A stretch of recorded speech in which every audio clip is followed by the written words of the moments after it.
Hi everyone, and welcome to tonight's edition of Show Us Your Kits. The first kit we're going to be looking at this evening from Zvezda is their kit ZV3545, a BT-7 tank in 1/35 scale. Now this is Zvezda's rendition of a BT-7 light tank from the early Second World War, or just prior to the Second World War, and the early days of the Second World War after the German invasion, 1941, Operation Barbarossa. The thing about this particular tank that jumps out to me straight away is the Christie Suspension. Now, Christie was an American designer. The American military weren't particularly interested with his designs, but the Russian military really embraced his technology, and tanks like the BT-5, the BT-7, they used the Christie Suspension. The Christie Suspension was a main feature of the T-34-76, which was Russia's primary main battle tank during the Second World War. Anyway, so let's have a look at the BT-7.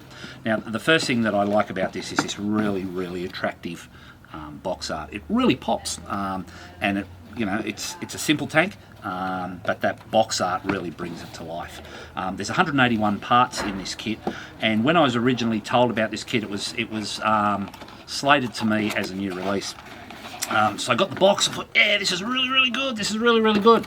So we take off the top loaded box, and then we've got this really great secured packaging, fantastic.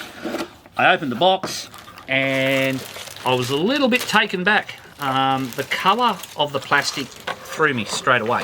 The moment I saw that colour, I went, hang on a minute, this is not going to be a new release. And sure enough, by going through the instructions, this is actually a rebox of their 2002 kit.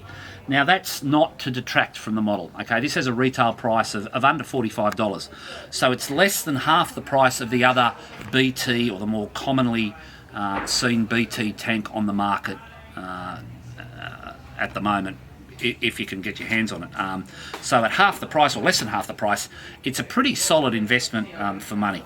The kit instructions themselves, A4 size, fold out document, 3 pages in width, and of course it's double-sided. The paint call out is done in Tamiya, and also in Zvezda's own range of paints. They manufacture and market a range of paints under their label in Russia. Currently that's not available, certainly not available in Australia, because of the need to have all those parts, all those paints tested and brought into the domestic market.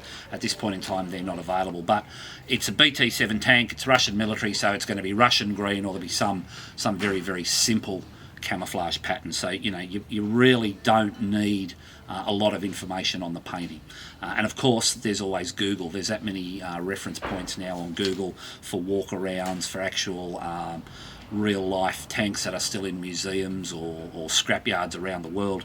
There's lots and lots of information there. We have the standard warning page, okay, and just a nice little in-register decal page, or decal set, that's printed by the people at Zvezda. Not sure who does their decals. Obviously I think it's got to be something that's done in-house, but these guys, they do a nice decal sheet. There's not loads and loads of excess carrier film. It's just really nicely done. The colours are in register, the shapes are right, the numerals, all that sort of stuff, ticks all the boxes. So from all intents and purposes, well done Zvezda. Okay, when we look at the kit, and we'll have a look at this, we'll just have a look at some of these sprues, and we can see here that the hull is going to be a tub style. So I'm going to need, there's the bottom of the chassis, there's the top plate, I've got the sides with the big cutouts for the Christie Suspension, I've got mud guards, etc. Big feature of the tank with the Christie Suspension is the wheels, the road wheels, and for a kit that's actually, the moulds that are 20 plus years old, this is nice. They're crisp still, there's plenty of detail, there's very little in the way of flash. They'll clean up quite nicely. Should be a very straightforward build. It's not a huge tank by any means. It wasn't an over engineered or over complicated tank, so it should go together quite well. I know that Eduard do make an upgrade set for this that's not over the top, and that would be available also through Hobbies Australia if you wanted to go down that path. But again, I think straight out of the box, whether you do, I personally would build this quite heavily weathered, so I think that, you know, straight out of the box, this is going to build very nicely. We can see the turret top. This is actually the handrail for the tank riders. Okay, this was mounted on or around the turret, and then infantry who would hitch a ride on the tank would use this to hold on. Obviously these were in the days well before OC Health and Safety. I'd hate to see what the pundits would say about that now, but anyway, that's another story. Link and length track, very simple. Laid out quite well there in the instructions how to do it. These are nice, they're crisply moulded, they're well rendered, there's no flash.